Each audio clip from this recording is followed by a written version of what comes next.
let me go live here.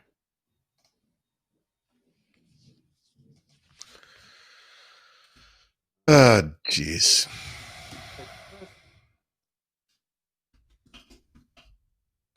All right. Look at that. Beautiful. Beautiful. Beautiful. All right. Let me do this.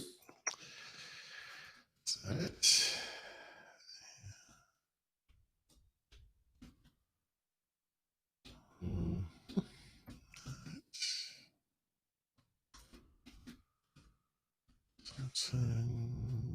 That's probably it. So they're announcing tomorrow, I think, that indoor dining returns back to New York. Oh. New York City. So I'm not ready yet. Oh. I'm not ready for anything yet. I just want to hide. Yeah, I gotta tell you, the last couple months, very stressful on life. Mentally for everybody. I think everybody's feeling it. All right, let me just pull this up. That I can agree with. So the kids are gone again? Yep. We are alone.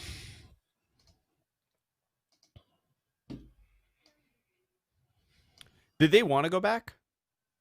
Yeah. They did. Yep. Yeah, Kelly could have stayed home. She could have. But she chose to go back, yeah. Well, you know what, though? I was thinking about her. I was talking to Jess about her the other day. I'm like, it has to suck. Like, she opted in for the college experience. Yep. You know? And she really lost. She wants it. She wants it, yeah. I mean, honestly, she got it. You know, it was delayed, and it's not the full thing. But, I mean, she's living in a dorm. She's good friends. She, you know. No, but like that full first year, freshman year, No, you know. Well, she didn't. I mean, look, she didn't have a prom. She didn't have a real graduation from high school. Oh, I mean, shit, you're right. Sucks. You know, yeah. I forgot. These are rites of passage, you know. Yeah. I didn't go to prom either. I got drunk the night before. We all went out to this bar in Long Island, and we got really drunk, and we slept on the beach. that was my prom. Oh, that's probably better than a real prom. And then we all got in trouble. Yeah. All right. I'm good to go, Paul. How about you? Sure. All right. And we will begin, boys and girls, in 3, and a 2, and a 1. What the Tech is brought to you by Glasswire. With Glasswire, you can see your current and past network activities, detect malware, and also detect bad behaving apps on Windows and Android. Use the code CYBER and get 50% off for a limited time. Glasswire.com. Oh, hang on. That's wrong. Incredible. Hold on. God, it's like the rocket has already left the platform and you're calling it back. The rocket left. So, no, guys, wait. Sorry. You forgot somebody.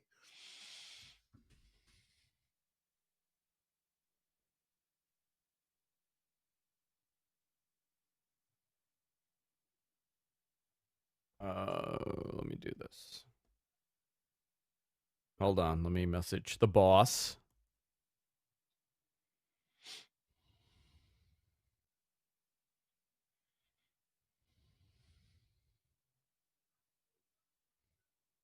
I made a boo-boo, boys. Sorry. Boys and girls.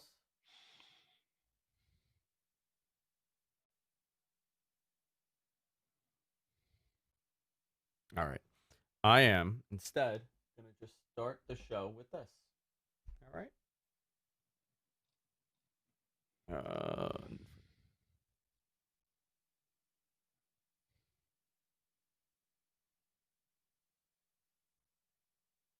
Sorry.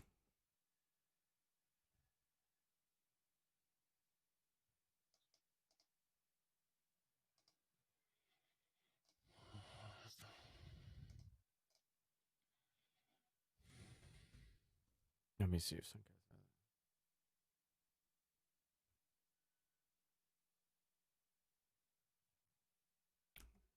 Me to do. I forgot. It's the wrong thing.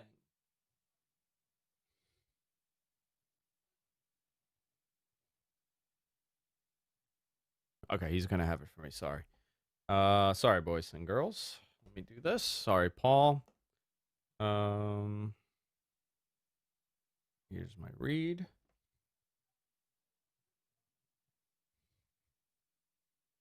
Look at this, 84% up today, Paul. What's that? My stock is up 84%. Yeah. And I'm not one of these manipulators. Have you been following what's going on with that? Yes. It should be there should be Glasswire 121. No, I don't. Should be. Reroll.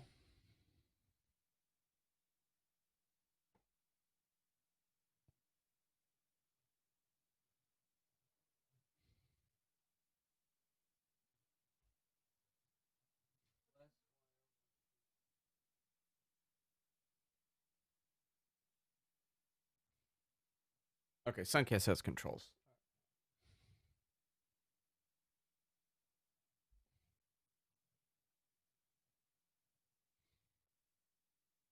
All right, he's getting it in there. Sorry, that's on me. All right.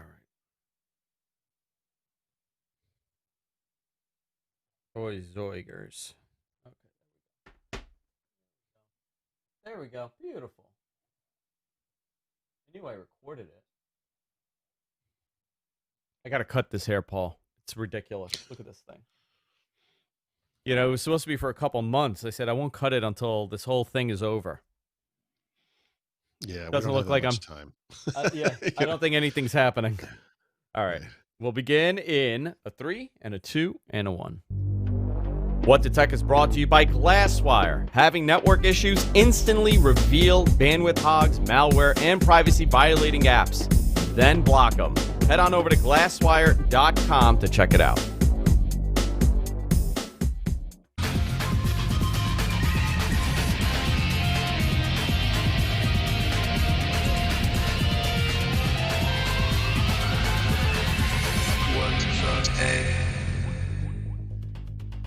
Hello, everybody. Welcome to What the Tech. I'm Andrew Zarian. Of course, I'm joined by Mr. Paul Thurrott. How you doing, Paul? Pretty good. How are you? Busy day, busy couple months. This has been, you know, sometimes you wonder and you're like, oh, is things going to settle down? No, it never does. Things don't calm down. Things just keep going crazy. Yeah. And for you, you're a empty nester once again. Mm-hmm. Kelly went back to school. Mark's back in school, and you're on your own. Well, I have a wife. I'm not completely on my own, but yes. Yeah. Are they doing full classes or no? They're doing remote, even though they're dorming. It's right now. I think both of them are 100% remote, but they're doing it from. Well, Mark lives in an apartment, but yeah. Kelly is in a dorm. Yeah. I mean, obviously, the hope is over the course of the semester there'll be some in person. Yeah, I think that's the hope for everybody and everything right now. It's we're at the end, guys. Just hang in there. A lot to talk about, actually, and something I wanted to really go over with Paul is kind of reassessing how streaming is going, streaming content, all the content services. It's, every couple of years we look at this, and somebody sent me a clip, Paul, and I think we were doing it in 2014, and you had said that, and you said something interesting. You said, with all these different streaming services, it seems like everything is going to be bundled under one eventually, right? Like you're going to have bundles of these. Sure. And it really seems like that's what's happening. And I kind of want to summarize this because there was some news with Peacock this week. And this kind of ties into the wrestling stuff that I do. But Peacock absorbed the WWE Network for a $1 billion deal over the course of 5 years. It's $250 million a year to absorb their subscribers and their content onto the Peacock, Peacock streaming service. And this brings up a very interesting conversation to have. And that's, is this going to be the trend? Is this what we're going to see happen? And we have already seen it happen. And I think a lot of people, with everything going on in the world, I think a lot of people missed something that happened last year. And that's, I'll give an example. Viacom has X amount of properties, right? And NBC Universal has X amount of properties. So there's, the E channel, and there's this channel and that channel, and they all have their streaming platforms. You could technically go on, you could download the Bravo app, for example, right? Is Bravo part of NBC? I think it is. You go on Bravo. Who could keep track of this? I know. But let's say you like Bravo. So you have a Bravo app. let's say you like sci-fi, you have a sci-fi app or whatever, Hmm. whatever the options are. Now what they've done is that they're removing these apps and they're putting one universal app for that network. So there's an NBC app. And if you go on Right. the NBC app, you see all their channels that have apps and they're streaming, and they kind of treat it as if it's its own cable provider where you could watch live and you can watch on-demand content. And you're Yep. seeing Fox did this with FX and all their Fox properties. And that was the beginning of consolidating, because it gets really complicated to manage.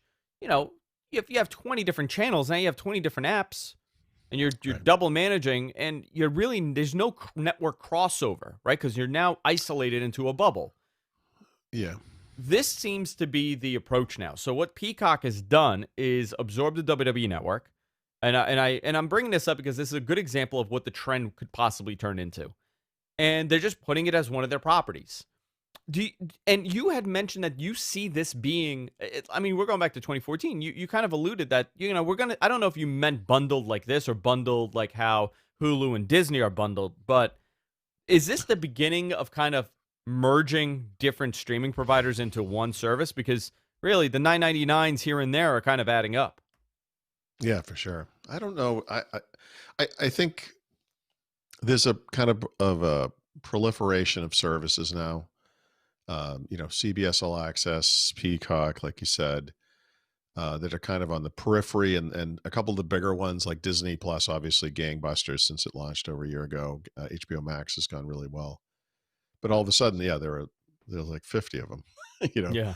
and it's like, well, I just want to watch a certain show. Where is it? Like that remains a problem, So some of the ways you can overcome that are literal bundles, right? And we see that, Hulu does this, Amazon does this, Apple does this, where you can kind of tack services on to what they offer and then access it all from a single location. That's one approach. The other one are actual aggregators, right? Do what the Google Newses of the world do, but do them with video. Apple's trying to do this with Apple TV. Google's trying to do it right with Google TV. I think they're probably the most effective. Even Amazon, which obviously wants to push its own stuff over third-party services, is doing it through the Fire TV products. I mean, that's one way. There's a discussion to be had too around the cost of all these things. When you say, the 9.99s are adding up, they absolutely are. The one thing I would remind people, because I get this complaint regularly, and sometime in the past week, I wrote something about streaming. I think it was the average amount of, yeah, it was the average amount of that American families are spending on streaming services has gone up $10 in the past year to $47. And of course, people see that and like, oh, it's, might as well just pay for cable. Yeah. You're getting everything in one place anyway. And yeah, okay. But I think the message has shifted a bit on the streaming services, because there's still a major benefit that you get there that you can't get with cable. And mobility, for lack of a better term, it's the ability to turn services on and off on the fly and And that's an interesting point move you around. bring up all the Yeah. time. And I think a lot of people overlook Yeah. that the benefit is that you're not committed to a 2-year contract.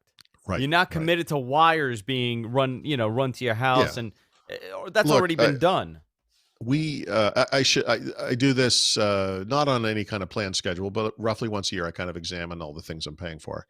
I'm overdue for doing that now. This is the right time of year to do it. I'm definitely paying for too many services right now. And you mentioned my kids being out of the house and everything. My kids are in different parts of the country, but for the most part, they're still suckling on to all of the stuff we pay for. Whether it's things like Netflix or Hulu or whatever, or Spotify, and they're still taking advantage of that. So I get all the benefits of the kids not being here with all the benefits of them being here, I guess. Anyway, if I'm sure if I were to look at this, and I will soon, like I said, I'm going to be unhappy with how much we spend every month, It and has. cut back. But I just did the same thing, and I was stunned. it's, yeah. But look, if everything went south tomorrow, if I lost my job, if my wife lost her job, and well, I guess we wouldn't worry so much about TV at that point. But I mean, obviously, internet is kind of a core electric, water, sewer type thing where it's kind of core to life these days. You need that. Anyone could cut back significantly on these entertainment services and save a lot of money every month. And if you had to be strict about it, it would not be a horrible thing to say, all right, honey, this month we're going to pay for Netflix. So let's focus on what Netflix has. We're going to watch this for a month. And then when that month comes up, next month we're going to focus on Hulu. Let's see what Hulu has to offer. You could play it like that. People are lazy, right? And we don't want to do that. So if we can afford, instead of throwing out 10 to 15 bucks a month, we'll throw out 75 to 100 bucks a month or whatever it is. We'll just pay for all of it, even though Disney Plus may sit there unwatched, HBO Max may sit there unwatched. There's different ways you can do these things. That's all. So yeah, I think to me, that's still huge. When we talk about the streaming service, and we're not talking about cord cutting, right? Because I think the definition of cord cutting is kind of veered into a whole different reason why you cancel cable. Originally, it was to cut the cord because you were spending way more money than you wanted because the content you were consuming was so minute towards minuscule compared to the price. You were paying $230 a month for your cable, but you were only consuming 2 hours worth of content a week or whatever, 3 hours worth that you really wanted. Now it's turned into, well, now I need Netflix because this show's on there. I need Hulu because this one. I need Apple. I need this. Now you're in cable territory. Yeah, but again, listen. There's a lot. So I mentioned the ways you can kind of get around that. But I mean, the other way to approach this is it takes a little bit of work. If you grew up like we did in a world where TV was on live and you had to watch it live and you could record it maybe or whatever, and things evolved obviously over time. I mean, you may still be used to turning on the TV. You might like sports. Sports are things that happen live, or you might want to watch the news or something like that. I mean, there's still live TV obviously, but if you can kind of get over that for the most part, you can turn TV from being a kind of a lazy activity where you're clicking around, what's on, you going from channel to channel, to more of an intentional activity. And what I mean by that is, okay, what are we watching next? We're going to binge watch this series. This is what we're doing, and you kind of make that decision, and that's what you do, and I think there's something healthy about that. It takes a little while. It took me a little while. If you remember, whatever that was 3.5 years ago or so, when we first moved to Pennsylvania, like we tried to cut the cord right up front and ran into difficulties, went back to cable for a little while, and then we just never looked back. And now we haven't had cable for a couple of years now. And, and have only gone intermittently in and out of live TV services, which have gotten very expensive. Well, what do you feel like you need to watch live? Sports. Like what it's sports, right? So football, baseball, basketball, so, well, it varies by person. Yeah. I mean, sure. Because I always think, like, for me, what is the like, why do I, like, right now I don't have cable, but I have YouTube TV, and I'm at the point that I need to cancel it, right? Because I'm not consuming enough content for $75 a month. It's a crazy amount of money. And it's not YouTube's fault or Google's fault, right? To be clear. I mean, it's the nature of rights. Yeah. They're doing to these services what they did to cable, and whatever, we're all the victims of that. But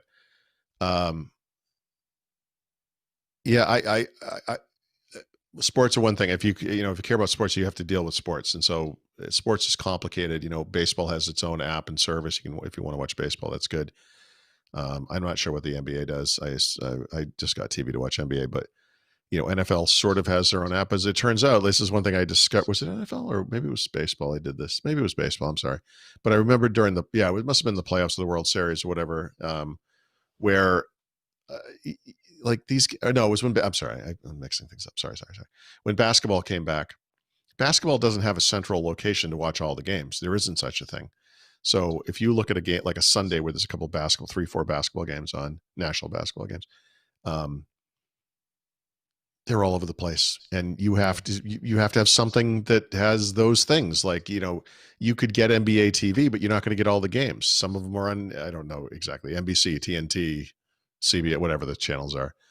And it gets complicated. And I think the worst thing about what's happening now is this complexity. And it's what I described as just like what you said earlier about, well, I want to watch, what's that new Picard show on? Is that CBS or Peacock? I can't remember. CBS. Like you have to, no, but you have to do the work, like you as an individual have to do the work. And to me, it's a huge stumbling block. I wish there was I think that's why I think these aggregator services, Apple TV or Google, I think is doing the best job right now, or Amazon or whatever, are so important, because You just want to go to a single place that you think of as your TV and search and Yeah. say, I want to watch Picard or whatever the show may be.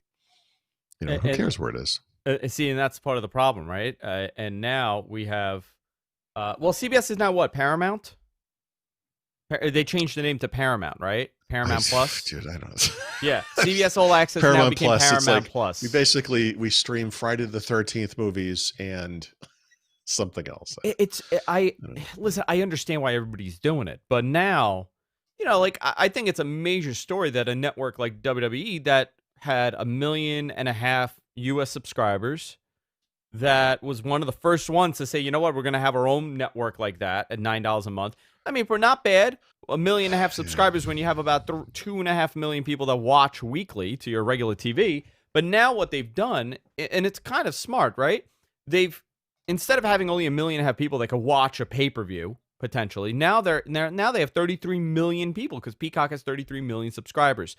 When is this the future of MLB? You know what I mean? Is this something that MLB now will say, you know what, we're going to now lease our content or do a rights deal with Hulu or Amazon and just have everything on there? Yeah, it is going to be a rare thing for any major sports. What do you call it? Not a network, but a sports. What is that called? League or whatever.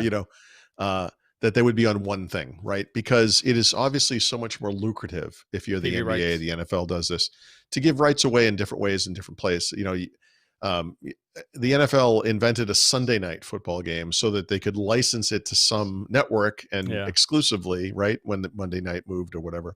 I mean, ideally as a consumer, if I want to watch the NFL and that's my thing, I should be able to subscribe to NFL.com or whatever it's called and see any game I want, no matter where I live, because there are blackout restrictions, and no matter where their games are being played, I should just be able to choose. It should be like the NFL Red Zone or whatever. I mean, but it's not. You can't do that. That doesn't exist. Even in baseball, MLB is, in my experience, is the best one. But even then, you suffer from blackout rules, which are stupid. And then the World Series comes or the playoffs, and it gets really dicey because not everything's available. And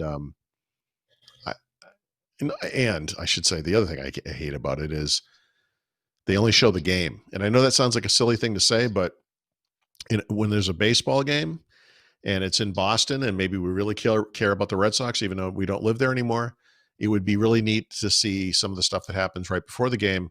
And it would be really neat for the signal not to just shut right off the second the game's over. You don't even get like 30 seconds of after the game discussion. It just when that game's over, your MLB cuts it out, and Done. It's like, guys, it's over. Come on. Look, no post show, nothing. No, nothing, and it is. Oh, it's so aggravating. It's not like it's super expensive. That's not really the point. It's just that you're paying. I'm literally paying for this. This is the thing I want. I should be able to pay the NFL or the MLB or the NBA or whomever to see any game I want to see at any time, no matter where I am. I don't understand it. And it has to do with licensing and obviously, rights and so forth.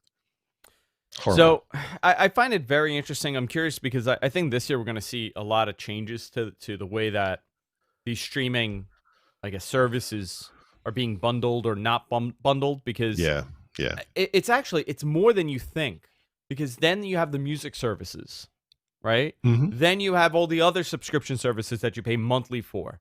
Sure. It really, $1 here, $1 there starts adding up, and it's not $1 here though. It's $9.99 here. It's $14.99 here. It's I pay for Spotify and for YouTube Music because my kids want Spotify. I pay for Audible. I pay for I don't even want to think about how many friggin' TV services I pay for or whatever. Like, it is astonishing how much we pay for or get. That's why it's a healthy thing to every once in a while actually take a look at it and really think about what you're using, because I know for myself, I mean, I probably don't use most of it most of the time. Yeah. Very interesting thing to look out to, but I want to take a moment. I have a bunch of questions for you, actually, which I want to go over. But I have a whole bunch of questions for you that I want to go over. But before we do, I want to talk about our great sponsor, and that's Glasswire. Are you having network issues? Instantly reveal the bandwidth hogs. I know a lot of people Uh, a lot of people discovered a lot of internet issues over the last couple of months due to the pandemic and COVID and people working from home. They're using Zoom, Google Meets, and Teams, and they're using all these services that are relying on decent bandwidth. And all of a sudden, people realize, oh my God, my internet is not so great. It's not that your internet is not great in some situations. It's that something is hogging up the bandwidth. And you don't know this. You don't know if there's an app that's slowing down your connection. You don't know if there's some sort of malware injected into your computer. There's a lot of different scenarios that are playing out, and a service like Glasswire is absolutely perfect. You could detect network hogs, bandwidth hogs that slow down your connection.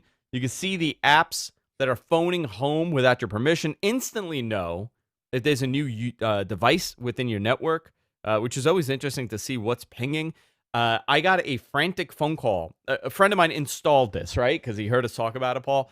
And he called me and he's like, what is this on my network? Like, he's trying to figure out.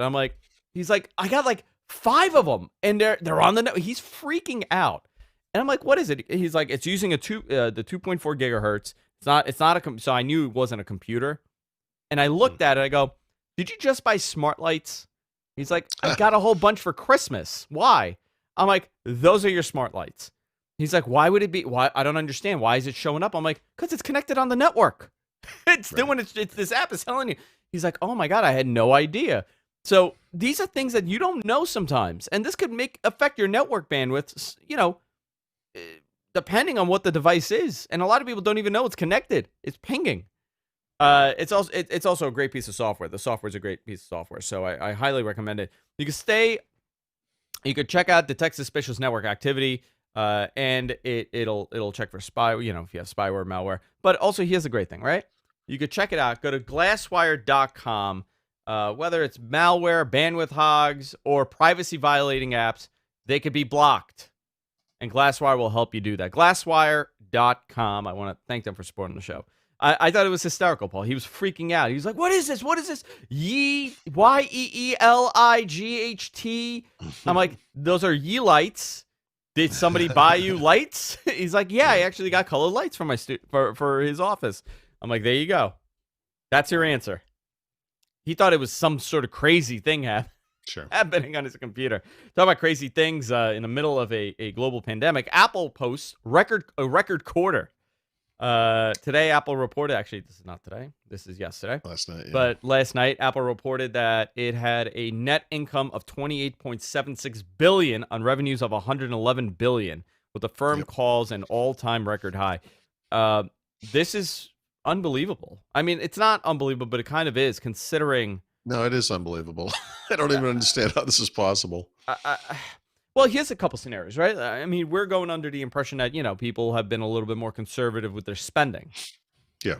And generally when that happens, you start these reports, especially fourth quarter report that comes in, will be impacted by this. But we didn't see that on the Apple side. Do you think it was a new phone launch that did this? Or do you think people bought... Where is the revenue coming from exactly? Yeah, so, right. I mean, over half of it is coming from iPhone, right? To me, the thing, Apple is so unique. It's hard to understand this kind of result on so many levels. For example, like the second biggest company in the world right now, Microsoft, right? 43.1 billion in revenues. The number one company in the world is Apple, over double those revenues. Like, what? Yeah. It's crazy. Like Samsung, I haven't read this up yet, but I think the revenues were somewhere in the 55 billion range. So they're like half an Apple, So Apple is unique, right? Apple is a company that, despite the fact that most of their money comes from hardware, has incredibly high margins. This is not unusual for a hardware maker. It never happens. Like, they're the only hardware maker that has huge margins on hardware. 39% it was in the most recent quarter. 39% Wow. margins. It's crazy. And then, they have the ultimate Halo product because, they cited this figure. It was like 1.65 billion people are in their ecosystem. They own one or more of their hardware products. 1 billion of them own iPhones, right? So the vast majority of them, I would say 99% of Apple's customers have an iPhone, and then they have one or more of an iPad, headphones of some kind, a watch, whatever else, right? So they Yeah. make a Mac, whatever. That stuff's incredible. And now, of course, they're getting on the services bandwagon, right? So as of today, or as of not just, this isn't a new thing, but today, services is Apple's number 2 business, right? And of course, they expanded their services dramatically in that last quarter. They introduced the Apple One bundle. They introduced Fitness Plus, which I think is going to go gangbusters. And then, of course, they had a good iPhone launch, which is job one for those guys. But it's kind of a super cycle for Apple, where a really big percentage of people had been kind of holding on to whatever iPhone they had. And this past Christmas or holiday quarter for sure, and we're going to see it again this quarter now, are upgrading, Yeah. and they're upgrading by and large to the expensive ones too, which is crazy. Like most of the sales were to the Pro phones, not to the non-Pro phones. Which I found that interesting because always the argument for Apple Yeah. to release more inexpensive phones and entry-level phones is that I know. they're going to lose on the higher-end models because why would you buy, always the example, your 14-year-old wants an iPhone. Are you going to go buy them an iPhone, a Pro model? Okay. Let me give you a non-theoretical, because that's exactly what we did. Yeah. My kids were both using four-year-old iPhone 8s. So we originally with Mark, kind of off on his own, our deal was, look, this is your last iPhone that we're paying for, so you're going to have to figure it out. Yeah. And we never really discussed Kelly's. She just graduated from high school, so we didn't really talk about that with her. But last year we didn't travel, we didn't go on our home swap, we didn't do anything. And I said to my wife, I said, maybe we should think about upgrading the kids' iPhones. And she's like, yeah, that makes sense, whatever. So I talked to him and I said, look, we'd like to get you iPhones for Christmas, if that makes sense to you guys. I'd prefer for you guys to stick with the non-Pro version, but that's up to you or whatever. And Mark kind of came back and said, he goes, honestly, I was looking at what's going on and what the differences are and everything. And he's like, if it makes sense, I'd really prefer to get the iPhone Pro. And he said primarily for the camera improvements. And he says, I know this is something I'm going to hold on to for several years, so I think it makes sense to get a better one. Good argument by Mark. He's a smart kid. Yeah. And aside from the self-interest stuff there, I would say I agreed with it. And so I said, it's fine. If you guys want to both get the Pro one, that's fine. And I think that's the mentality. You got to understand, aside from Apple just being unique, I mean, Apple's customers, and again, I'm generalizing, but have this habit of just throwing out the credit card at Apple whenever they announce anything, right?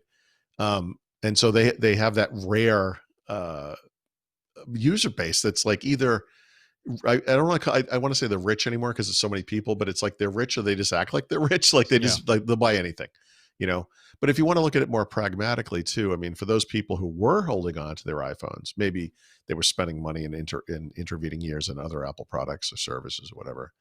That's the mentality. It's like, well, look, it's been 4 years. I'm upgrading. I'm not getting the cheap one. Yeah. I mean, I just used this phone for 4 years. Okay. You could make that argument. I understand why. Like, listen, I change mine every 2 to 3 years, right? The last iPhone I had every 2 to 3 months. Well, yeah, you earned it. Yeah. I don't feel like I have to get a new one every year anymore. I think that they're good enough now where this could last you 2 years, at least 3 years. Listen, I had an iPhone 7 for how long? An iPhone 7 Plus. It was perfectly fine. I just didn't feel like I needed to upgrade because the upgrades weren't as much, and I'm glad that I've held off. But I got to tell you, my daughter, she's 5, okay? She told, and I couldn't believe this conversation. It just shows you, we're such a society where we just have to. It's like keeping up the Joneses,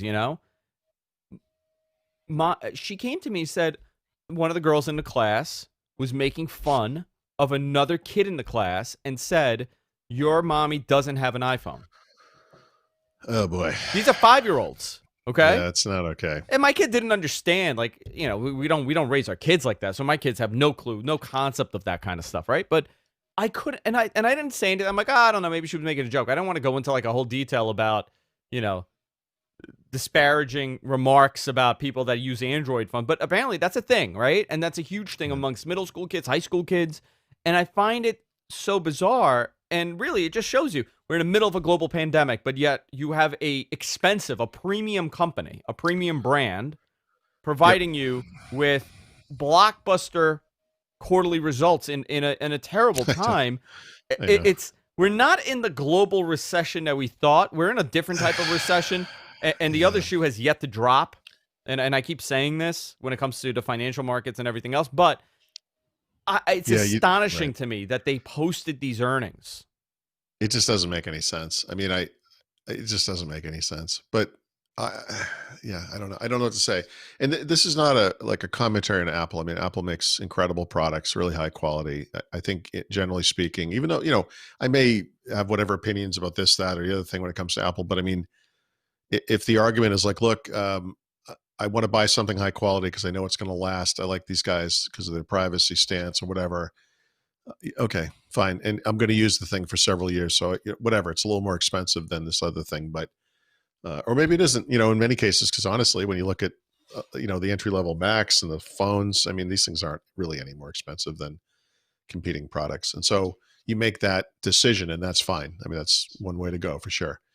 Um, Doing it during a pandemic year to like record Yeah. revenues across the board, by the way, double digit growth in every single business unit, double digit growth in every single geographic segment. In every business Yeah. unit. Yep. Yep. Um, is just astonishing. Um, I, I, I just don't I even. mean, I is it literally. that people ended up having to buy computers also? I mean, I know that they sold a lot of MacBooks. I know, like MacBook Pros and computers. Sure. They probably sold a tremendous Well, amount they sold because even more or iPads in a way. I mean, maybe yeah, not more unit wise, but I mean, the revenues were about the same. And they, I don't know. I have no explanation for this. Like, um, these phones are like the new phones are not a dramatic step up from what they had a year ago. yeah. There's kind of a more iconic design, which you may or may not like, whatever. There's more versions of it, right? I mean, this year they introduced right, this holiday season, 4 new iPhones for the first time, literally 4 brand new models, 2 Pro, 2 non-Pro.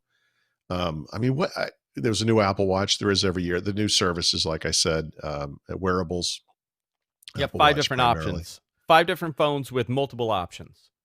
5, yeah. I mean, it's crazy. Like and they had a hard time meeting the demand. Not as hard as like Sony and Microsoft in the console space. I mean, they got them out there, but you often had to wait a couple weeks to get an iPhone if that's what you wanted. Yeah. I Like I said, I can't, I just can't explain it. This is not the normal. If Apple was like 25-50% over Microsoft, you're like, okay, this is the consumer business, big deal, whatever. It's like I don't know where this came from. I don't even understand it anymore. How were Microsoft's earnings? I'm curious. Other I saw that Brad was blockbuster, posting yeah. them, but I saw Brad 43 posted a billion whole in bunch. revenues. Yeah, Yeah. no, Apple or Microsoft, sorry, was huge as well. I mean, I look at the consumer stuff. So obviously, Xbox was humongous, right? Xbox was biggest console launch quarter in history, biggest single month in history. It was just huge, and if they could have made more, they would have sold every single one of them. Yeah. And of course, they're moving into services too, which is really smart. And then Windows and Surface, kind of a mixed bag. Honestly, Surface didn't do that great. Surface had a $2 billion quarter for the first time, which sounds great. But year over year, they were only up 3%. And that's kind of weak in a year in which PC sales were so important. You'd think they would have moved more product than they did. It's like a holiday season of a pandemic year. They should have sold out of Surface. And they So I don't didn't. know they didn't. Yeah. Do you Windows think did is well it overall. perception? Is it marketing? I always find it interesting because I got to tell you, You know, and you're gonna find this crazy. Okay, I yeah. I've had a Surface. The first Surface I bought was an RT. Absolutely Hmm. hated it. Yeah. I if I told you that I have one, two, I'm gonna count it. 1, 2, 3, 4. I have 4 Surface Pro 3s. Okay, Yeah. Right. I still use them. Hmm. They work perfectly fine. It is probably one of my favorite computers I've ever had. Wow. Okay, and people are going to think I'm nuts. I don't have any computer that I still use. I mean, I use my Surface Pro 3 all the time, and I Yeah. have a Surface Pro 4 in my office. But Mhm. uh, I use this in my house constantly, and it's perfectly fine for my needs. Ooh, excuse me. Do you think Um, they reached a certain point? I feel like the Surface Pro 3 was one of those devices where it was matured enough where it was good enough. It was fine to continue well, using. I'm not saying that this is a use case, and if I use it as my daily, it would be enough for me. But do you think Microsoft with their Surface line has kind of reached this? Well, it's good enough point. no, I think they've reached the limitations of the demand for the types of things that they make. So Surface Pro 3 is actually the ideal example because that was the last time there was a major redesign of that product. There's a Surface Pro X that has a new design, but they haven't brought it to the mainstream one. So Surface Pro 4, 5, 6, 7, and 7 Plus have all come out since then, and they look exactly the same. Yeah. And when you look at Surface usage out in the world, Surface Pro is by far the best selling Surface. And if you add up all of the other ones that look just like it, Surface Pro X, Surface 3, Surface Go, and Go 2, that's like 90% of all Surfaces out in the world. So they made this one thing that people wanted.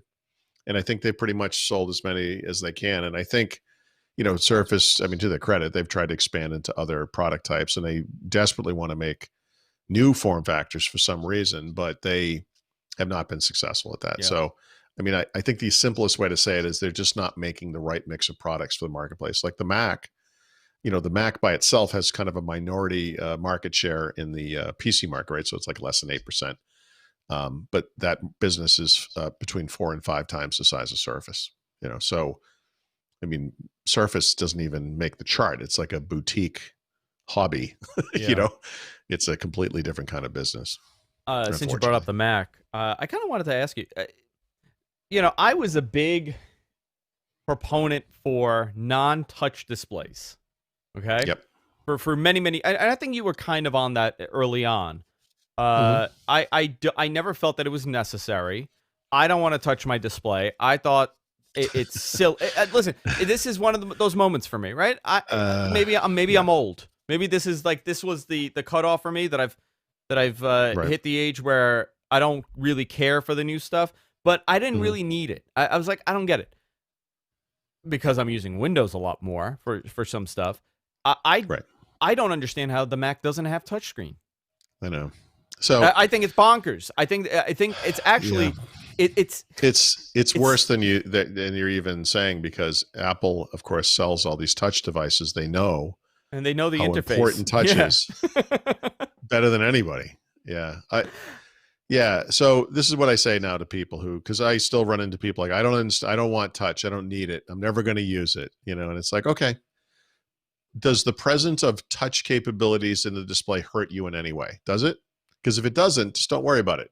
Yeah. It's not like touch displays are dimmer or they can't be seen as well from the side. It's just, you wouldn't even notice it. You could also But the disable thing it. is, yeah, disable it, I guess. Yeah. But I mean, but don't, because the thing is, what you'll find is, yeah, on a laptop, right? A laptop, it's not going to lay flat. It's not going to fold over or whatever, turn into a tablet. Yeah. You're not going to be writing on it with a pen. You're not going to be touching it a lot, but you may be surprised to find out that you are touching it. And the way you're surprised is the way you found out, because you would go and use your Mac and you start touching the screen. You're like, wait, how come I can't, and you don't even kind of realize you're doing it. And dude, it's even worse. It wasn't me at first. It was my Yeah. kids. Oh, but of And course. I mean, kids grow up in a multi-touch world. I mean, it's actually they looked at me like it didn't. Yeah. They were upset. My daughter Sure. was so upset. She had a Zoom meeting right for school. It's effing nuts, right? She's 5 years old. She has Zoom meetings, Sure. and she's like, "I have a Zoom meeting. Can I use?" Like she dressed up top. But she's Yeah, not yeah, wearing yeah, any yeah. pants. No pants, just wearing a tank top, right? It's been like a tuxedo up here. She has a little briefcase, had her hair Yeah. done, makeup is done already. She's like, Sure. I got a Zoom meeting. I can't, and I have a Chromebook for her. She's like, I can't, and I had a problem. Yeah. It was like in a boot. It was just sitting like that, and Yeah. I had to fix it. I was like, yeah, use mine.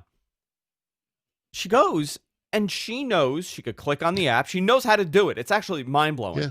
Oh, yeah. And what did she do? First thing she does is this. Touch it. Yeah. She's going like this, and she's like, "It's not working. It's broken." I'm like, "No, it's not a touchscreen." She looked at me, And I know what What she's does that even thinking. mean? She's like, Yeah, listen, old man, what the hell do you mean it's not a touch right. screen? It's 5.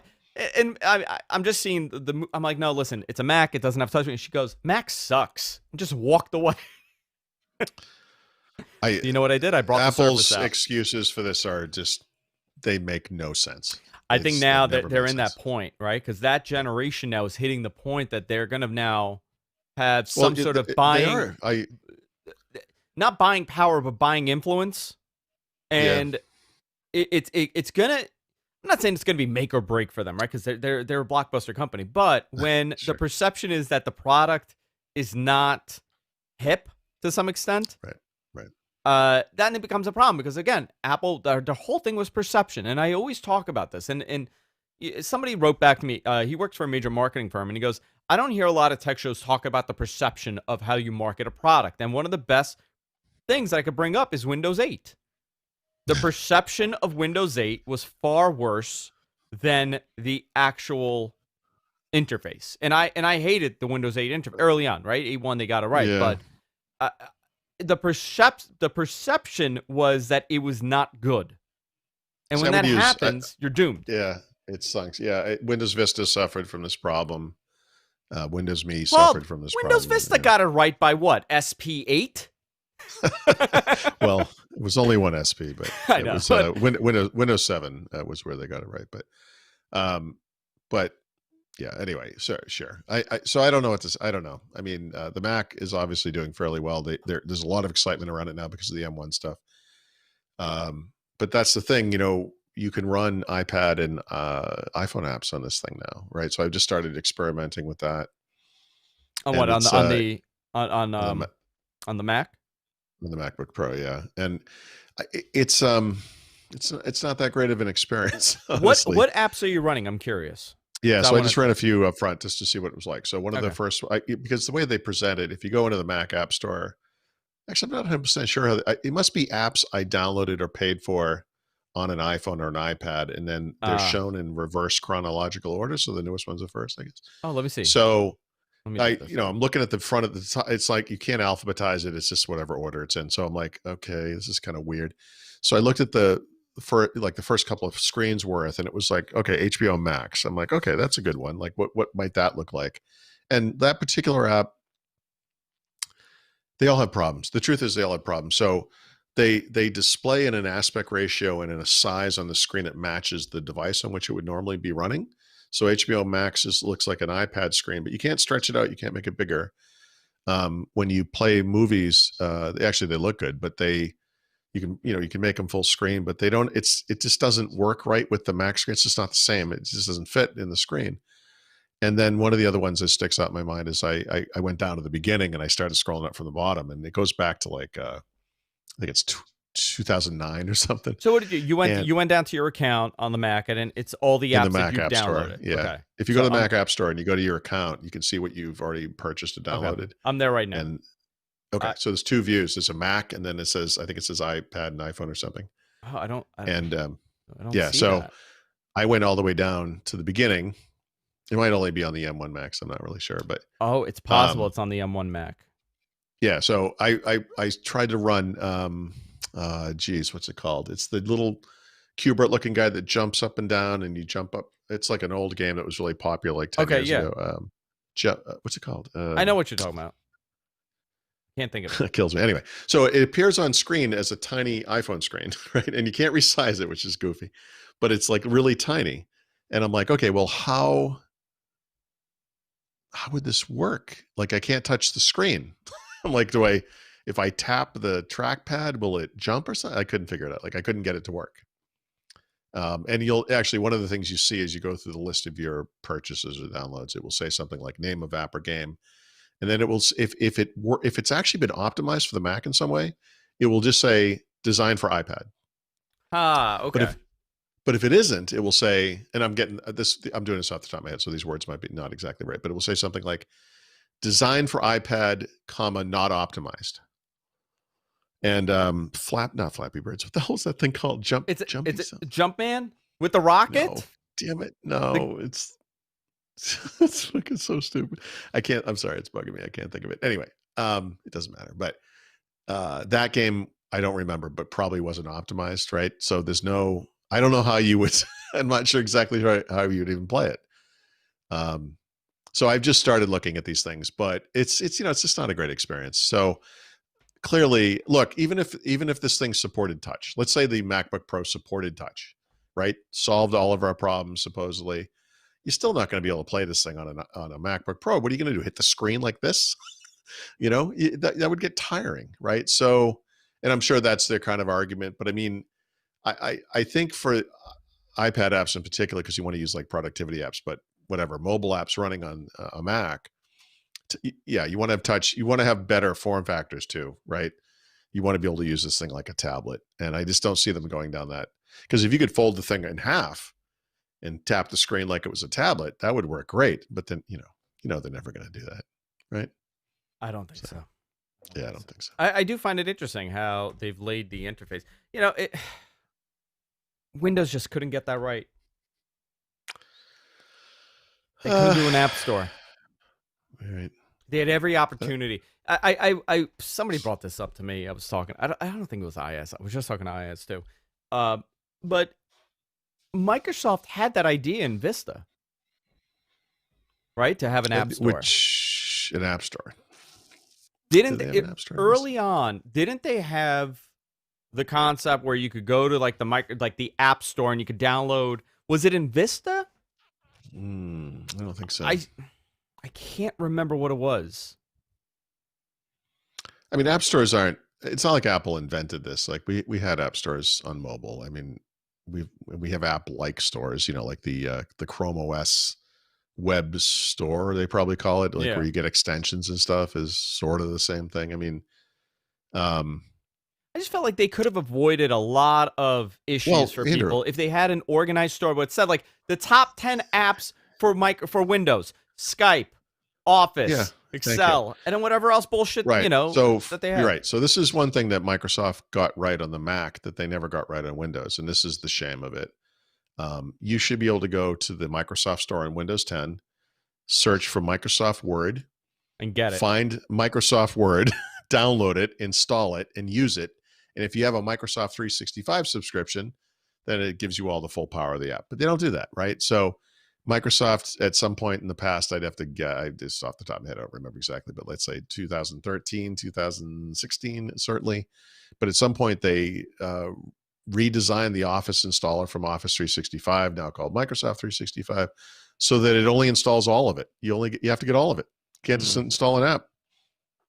With the Mac, you can go to the store and I just want Word. I don't need Excel. Yeah. I don't need Outlook. I don't need PowerPoint. I only need Word, and you can just install Word. What a concept, The problem with it, the Windows Store was originally called the Microsoft Store now, is that it's just full of crap apps made by amateur developers that are ripoffs or terrible, attempts at emulating another app. And like you said, they don't have all the mainstream Microsoft apps. Like if you search for Microsoft Word in the Microsoft Store today, you will find a way to buy Microsoft 365 Home, but I just want the damn app. Why doesn't Microsoft put its own apps in the store?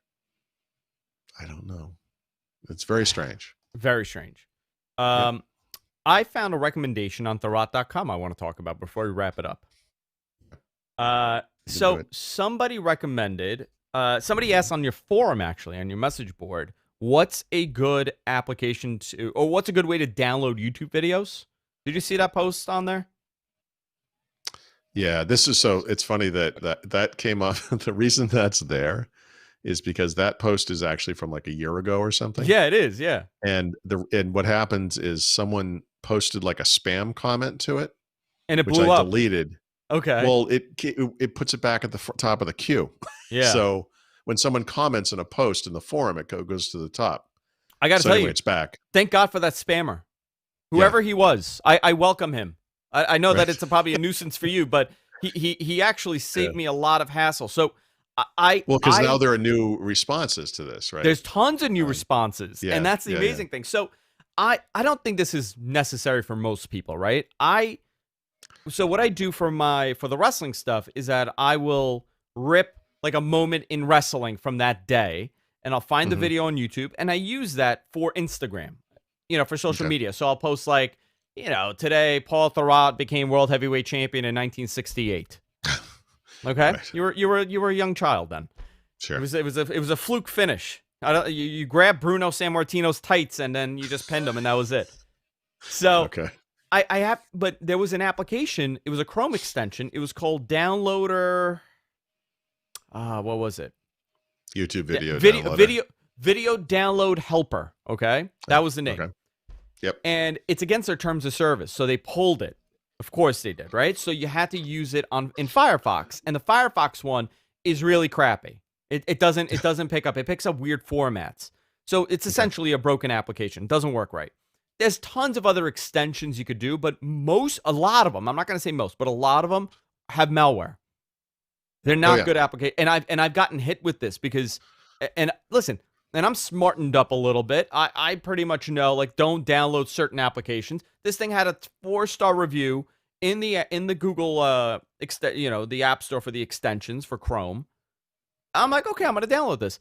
All of a sudden, I'm getting weird web pages. Like, if I go to like Thurrott.com, it'll redirect to someplace else.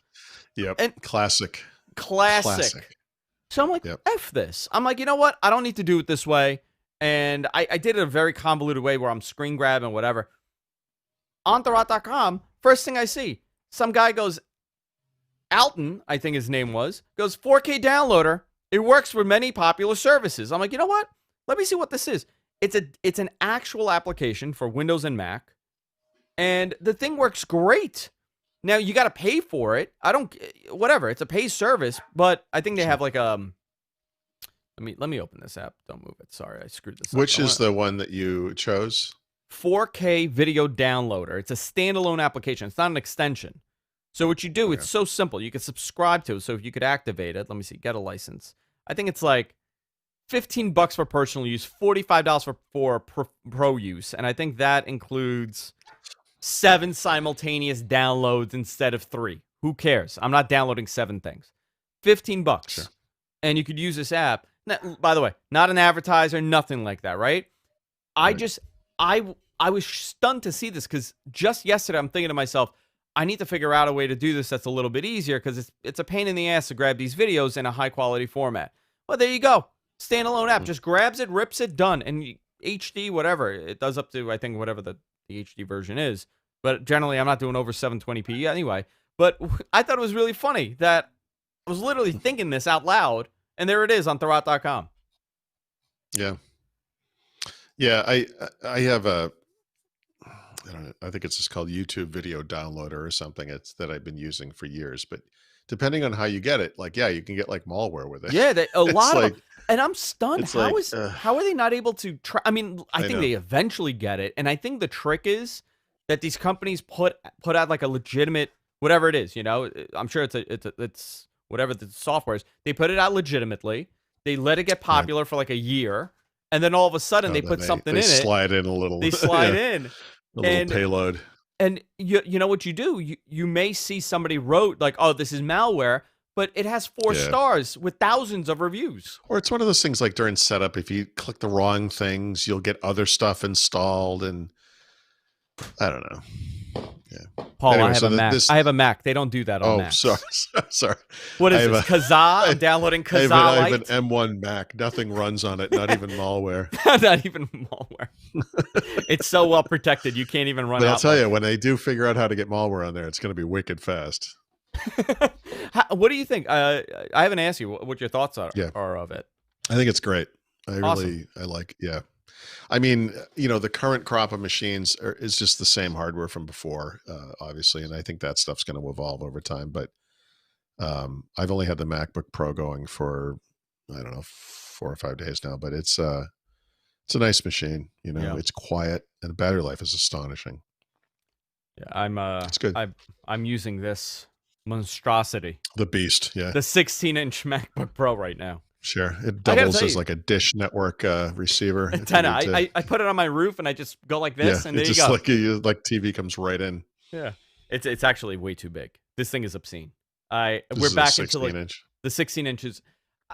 I don't mind it that it's static, right? Right. But the 15-inch was big. Yeah. right? But I'm not just talking about the screen real estate. I get it. I get that you're paying. It's 16. No, It's a 16-inch display. it's bulky. You It's know, it's bulky. Like this thing is yeah. freaking thick. Look at the thickness. Hold on. There's a denseness to it that's kind of hard to explain. Plus, there's like 5 inches on either side of the keyboard. Yeah. It's like it's just so big. Yeah, I know. All right. Paul, want to do a little bonus show right after this? Sure.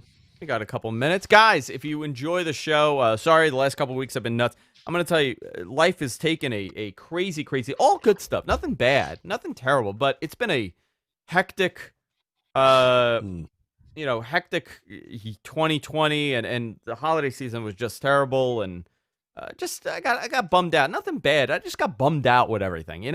Sometimes you just get like that.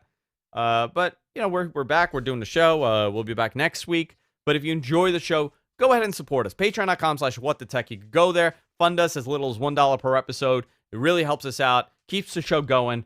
10 years we've been doing this. I think we're approaching our anniversary, Paul. So maybe by that point, and this is what I'm hoping. Maybe paper by silver. What do we? Yeah, what do we get? A feather? I don't know. Cotton? Is it cotton?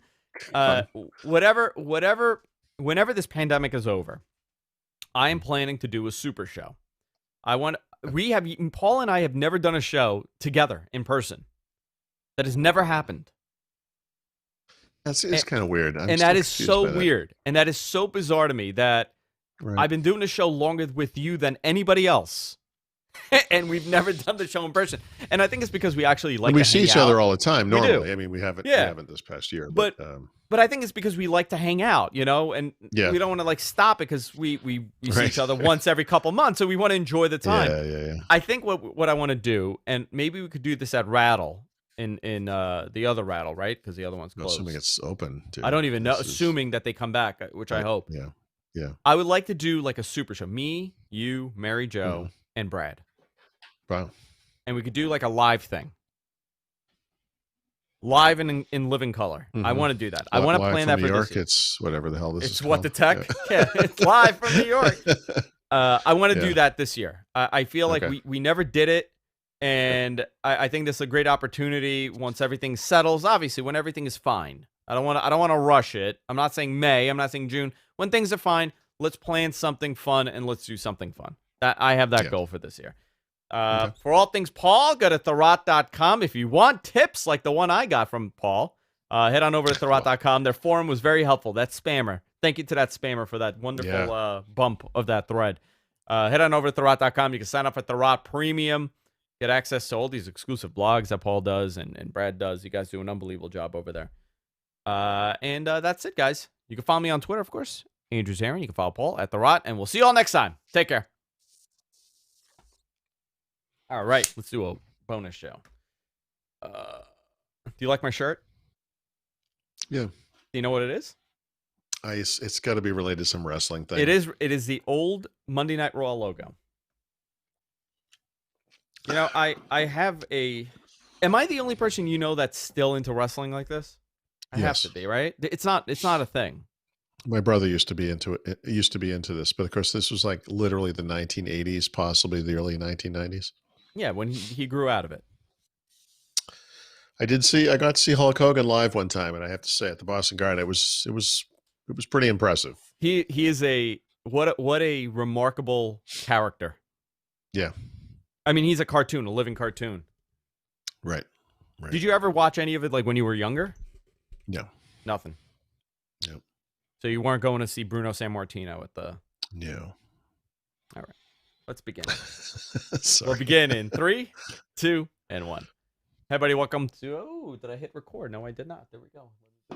1, 3, a 2, and a 1. Hey, everybody, welcome to What the Talk. This is our bonus show we recorded live each and every week, or close to each and every week, exclusively on patreon.com/whatthetech. I'm Andrew Zarin. Of course, I'm joined by Mr. Paul Thurrott. How you doing, Paul? Pretty good. How are you? Good.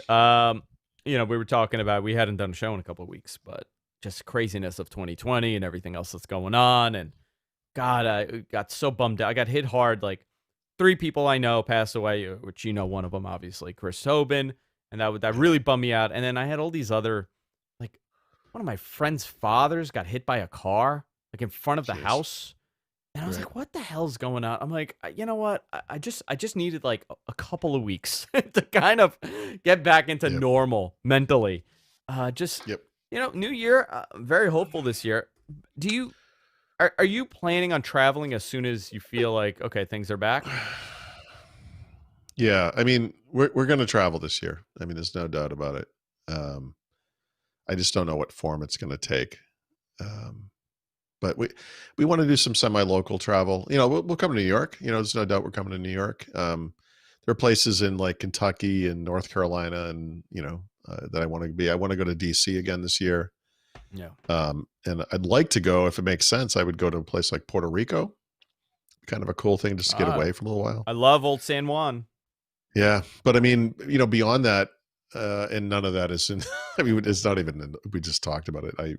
You and I have now talked about it as much as my wife and I have. But I mean, at some point, obviously, we want to get back to Europe, and Europe's going to require a much improved situation around the planet, and of course, everyone's going to have COVID vaccinations. So I'm guessing if that happens this year, it'll be second half of the year, not this summer. But we'll see. I don't know. Do you feel like you're going to travel more? Because this is something that I was talking to one of my friends where I think people are going to live less in the I could do this next week or I could do this next time mentality, and they're going to say, you know what? There's a concert coming up. Right. I've never seen Billy Joel. I want to go. Yep. I, I, I Billy, planning to go to see Billy Joel was one of the last things we did before the pandemic did you happened. In go? Did you fact, see Billy Joel? no, because the tickets were, Madison Square Garden need multiple nights. I mean, dude, the tickets were like $700-800, and I Were was they like, really? oh, it was unbelievable. I How couldn't, soon? How this soon to was the last February. no? But how soon to the event were you trying to purchase the tickets? Was it like 2 weeks prior or? Oh, I think it might have been even longer. I don't remember. Oh my god! That so I've I seen them. couldn't believe it because we had started going to concerts again, right? And we went to a bunch of concerts. We had a bunch planned that were all delayed, and then we just canceled out of them. Um, yeah, I mean, I think we went to at least maybe two, maybe three concerts in January. And yeah, anyway, yeah, we tried. Sorry, I derailed this. So to answer your question, so do I think people are gonna kind of go for it? Is that Yeah, I think so. probably. I mean, Yeah, I I can't. I don't think people want to feel the whole fear. Everybody has well, the people fear are of going to be missing afraid out. too. That's going to be one thing. I mean, there are still, you're mentioning like restaurants opening up, and actually, you said this. You said, I'm not sure if I want to go right away. I mean, people are going to be afraid to go just to do that stuff. So, how unafraid do you have to be to get on a plane, let alone a plane to Europe, Yeah, and then go into a city in a foreign country full of people? I mean, what does it take for you to feel safe? It depends on who they are. There are people who are jonesing to travel that haven't, love to travel, haven't traveled a lot. And there are people who are like, yeah, like yeah. I. this is all right. Yeah. It's like right. Like Jess and I are talking about Japan, right? Yeah. There's a possible opportunity for me to be asked to go to Japan in January for an Mhm. event, Wow. and I'm Nice. like, you know what? There's no other than a global pandemic, right? Or something tragic. There's nothing that will prevent me from doing this trip. That's how I'm seeing it now. See, I've said It's that a bunch of times, but I had an opportunity to go to Japan and three opportunities to go to China. And you know how much I love to travel, and I can't wait to well, go to these places. well. But Here's the thing, right? Would you? I know that you were like China was a big thing. I remember you yeah, ended up not going. three times. Okay, Like, but yeah, I know. other than the event getting canceled or something like that, if you have that That wasn't opportunity come, it. Yeah. if you have Oh, that I would still opportunity, do it. I would you still would do it. go. No, but I'm saying this time you wouldn't Um, even not like, not think about going. Oh, I don't. We'll see. I mean, it depends. Like, it's going to be tricky at first because, again, to travel internationally, you're pretty much going to have to be vaccinated. I don't. Yeah, we'll see. I don't know. I feel so out of practice with travel. Yeah, I also think that I haven't been on I a plane in a year. me too, me too. Yeah, This is almost unprecedented. You exactly got the to same. understand. For over 15 years, I've spent a month of my life outside of the country. And last year I spent 2 weeks out of my neighborhood. Like I haven't gone anywhere. It's weird. Yeah. I don't know. I think that, like, for me, right? I even now, like, I'm out. I'm in the city every day. I'm in Yeah. Manhattan every single day. I mean, and So people look at me like I'm you crazy. have a semblance of a normal commute experience and, a day to A little day. bit, a little bit. There's nothing normal about it, and I don't even when everybody has the vaccine, everybody's been inoculated. Yeah. They decide sometime in September it's over, right? Obviously, there's going to be an announcement that we're done now. I don't think we're ever Yeah. going to go back to the way that we were. And I'm not I saying in a agree. negative way. I'm not saying, I think we're going to be a little bit more self-aware. Let And, me and ask you a this is, question. yes, sir. Because New York City is a great example, but because it's so busy and full of people, and you know how it is. You get off, you walk out of a subway stop, you're busy streets, people in every single direction, and you kind of weave your way through the crowd. I just happened. I watch movies when I go to the gym. I've been rewatching Casino Royale, right, the first of the most recent James Bond movies, which is fantastic. At the end of the movie, they go to Venice, and there's a scene where he gets a phone call or whatever it is, but he runs across St. Mark's Square, which is that giant open space in Venice. It is packed with people, Yeah. and he's running through it, and he's pushing people out of the way, and and I'm watching this, and I'm thinking, oh boy, what's it going to take for me to feel comfortable in that kind of a space, Yeah. with that many people, It's right? going to be a They're all while. breathing over each other, Maybe you'll never feel you that know. comfortable. Maybe that might Well, not no, happen. you know what? I think memories are short. I mean, the reality is, if this does get fixed and it goes away, yes, at first, the first year especially. But I mean, I honestly, human nature being what it is, it's hard to imagine now. But the truth is, 2 years from now, I'll have a flashback of me asking this rhetorical question to you because I am standing in a bar in New York with 3,000 people, wall to wall like sardines, Yeah. and wondering when on earth it got okay to do this again. But the reality is, if it is okay to do it again, I think we will slip into it. And Yeah. so, maybe that's how travel gets solved I too. don't I don't know. know. I think about this, and I hope, and listen, I think being in large venues, right? That's gonna happen. It's Yeah, gonna happen. sure. There's no way around it. But I hope, and I feel like this is gonna happen. People are gonna be more self-aware about how they're feeling and how they're behaving and what they're doing. I think we are now, and I hope this is true. I really do, because the disgustingness of people that I have witnessed. Okay, and I'm not talking. Listen, Yeah. and I'm No. not Yeah. talking about the craze, and I'm using the crazy homeless guy. You know what I Yeah. mean? Yeah. I'm Yeah. talking about. I have seen Just men and sure. women. Paul, I'll tell I you know. this. Even during COVID, on the Long Island Railroad, I saw a woman take her stilettos off and clip her toenail. Okay, I have seen this Yeah. in the last Sure. 6 months, and I got so angry. It wasn't a good day either for me, and I was like, I'm gonna say something to this person.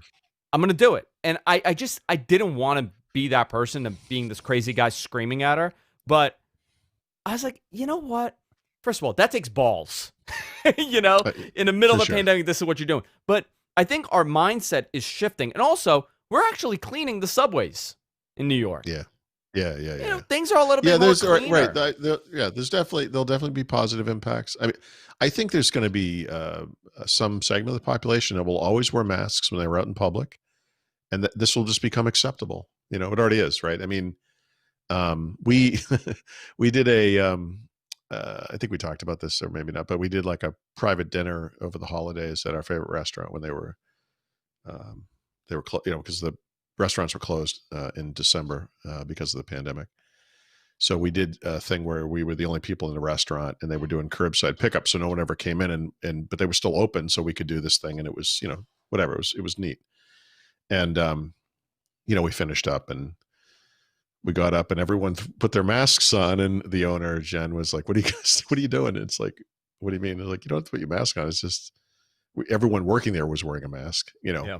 They're like, "You could just leave. You don't have to put on a mask." We're like, "Oh right," like we're just so used to you just get used to it, I mean, when I come to New York, I mean, honestly, I having not been there now in 11 months, I guess, um, walking down the streets of New York where there's a lot of people and you're doing that kind of dodge thing, I could There's not a lot of picture people, just Paul.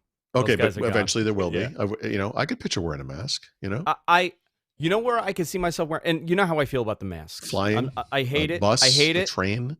Listen, I hate the freaking mask. I I don't like to be told what to do. Right? It's a big okay, problem that okay, I have. If you sure. tell me I got to wear a mask, I'm gonna have I'm gonna internalize my struggle. But Yeah, yeah, yeah. I don't like to be told what to do. Uh, but however, I cannot see myself not wearing a mask on the subway ever again. I You cannot. really? I will always wear a mask on the subway. Oh, I'm sorry, I missed it. Okay, No, no, yeah, no. yeah. No, that makes yeah, It's right. and listen, and I'm not a Now you little have a bit of a socially germ. acceptable way to make this dirty thing a little cleaner for you, Yes, right? because I Right? have seen people behave in the worst possible way on these things.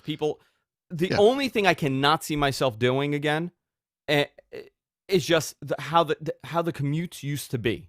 I mean, we were right. slammed. I mean, we've been on the subway, you and I, Mary Jo also, hanging on Yeah. like this, Oh, yeah. Sure. tight. And Yep. somebody's coughing, somebody's sneezing. How an outbreak I like know. this has Yeah. not It's happened in the just last in it my just I entire. know, it just gives me the heebie-jeebies thinking Yeah, about it. exactly. I cannot Yeah. that I will always wear a mask, Yep. and if I'm flying, I will because I generally get sick when I'm flying. Yeah. Yeah. I can't. I don't feel comfortable going to a convention, I like got a big major convention. it was like 23 degrees out today, and, when I got out of the car, at the gym, I'm wearing shorts, but I have a coat on because I'm gonna throw it in the locker or whatever, but I I had my mask on, and I was like, actually, this is the first time I've actually I've enjoyed wearing a mask. It actually was Because it protecting was my face from freezing. the Yeah. cold. It was nice. Like, Yeah, I don't mind it in the winter at all. yeah, Listen, I don't. I'm not one of these people that's like wear your mask. I'm not. Whatever. You should for yourself. Now we're coming to a point where people are getting inoculated. You know, they're getting vaccinated. They're getting inoculated. yeah. They got their 2 shots. They don't really need to wear a mask. Now No, we're but they playing. do. Actually, they do. I mean, just because you're inoculated doesn't mean you're not carrying it around. I mean, you could still give it to Yeah, someone but else. eventually that's going to go right. The more people that have it, the more people inoculated. I Eventually, don't think that. Yeah, but I don't think the mask ever goes completely, and I think that's fine. You know, I think it's here for a very we long got we time. got we got we got the wake up call. There's going to be a segment of the population that just will never give this thing up, and that's I fine. just the only problem I listen if I. There will be a segment of the population that will wear it. I get it. Yeah, yeah. I listen. I live in New York City. If I'm taking a subway, I got a nice pullover mask. It's Hmm. cold outside. I'm Sure. gonna wear a scarf anyway, right? Yep. Yep. I just pull it up, whatever. It doesn't bother me. But I think the long term impact of the way that we look at just cleanliness and hygiene that's changing. Also, the Hmm. way that we work is changing. This Oh, for idea sure. that we are only allocated 10 sick days or 5 sick days, whatever that number I know. is crazy to me. I I was Someone talking to my asked me friend. one time, like, "How many sick days do you have?" It's like I don't know that we even have that policy. I I I removed it don't. from my job. We had a Yeah, I policy. We don't. never had a sick day policy, and then people started abusing it, like vacation and sick days. We never had it. That's like The something from. You need that for people who work at Burger King. You know what I mean? Like, I like don't understand it in an office. Like, in an if you're office setting, sick, right? if you're Think of sick, that. stay home. You know, Well, just stay now, home. well You don't now have to you could work. It does not work. count days. You could work I don't now. know, unless you're I abusing it. I'll never forget. Right before the pandemic happened, right? It was going on, but one of my coworkers has he's immune compromised, right? He's Mhm. diabetic. He's not very Yep. healthy, and he came into my office and he said, "Andrew, listen, I got a little problem. I'm a little worried with everything going on with COVID. At that time, it wasn't a big deal, right? We're looking at early February in the U.S. We Yeah. didn't really look at it that way." He said, "I." And it was early, but Right. he went away in January, right? He went away Okay. for like 10 days. So Yep. he used a lot of his personal days. He Sure. gets 2 weeks, he gets 14 days. So he pretty much used up everything and he had like 5 sick days. He's like, Hmm. if I'm sick, what happens if I get this? And I'm like, technically, your wages guard, like we take it out of your pay. We figure out what your day rate is and we take it out. And at that moment I was like, how nuts of a policy is that? I know, it's crazy. And I asked one of the guys, our HR, I'm like, what do you do? And he's like, oh, we've never had that issue before. I'm like, Yeah. oh, okay, that's good. He goes, yeah, but now we're gonna have to take people's, we're gonna have to deduct it from whatever their income. And I'm like, that is the most insane thing I've ever heard. I know. Now I gotta think like, oh, you know what? How sick am I? Am I sick to the level that I could go to work, or am I sick to the level? That's the problem with it, right? So that's really the problem with this, because there is this policy. If you have a situation where someone's actually really sick and they're like, well, I don't have any more sick days, or I can't afford to take a sick day right now, they come into the office and they get other people sick. Oh yeah, like, and it just spreads. It's just, I mean, obviously you want to root out the abuse, but I mean, you know how you root out the abuse? You know how you do it? You find somebody that's abusing it. You know that they're abusing it. You fire them. Mm-hmm. Done. Yeah. Okay. There you go. We're not a union such shop. A weird. Yeah. Not a union shop. We don't have a days policy, but you've abused it, and you're right. I always find that funny. Listen, maybe because you and I work differently, right? We've always worked for ourselves. Yeah. I still work for myself. I'm still independent. I'm not reliant on my boss giving me what I have to do tomorrow.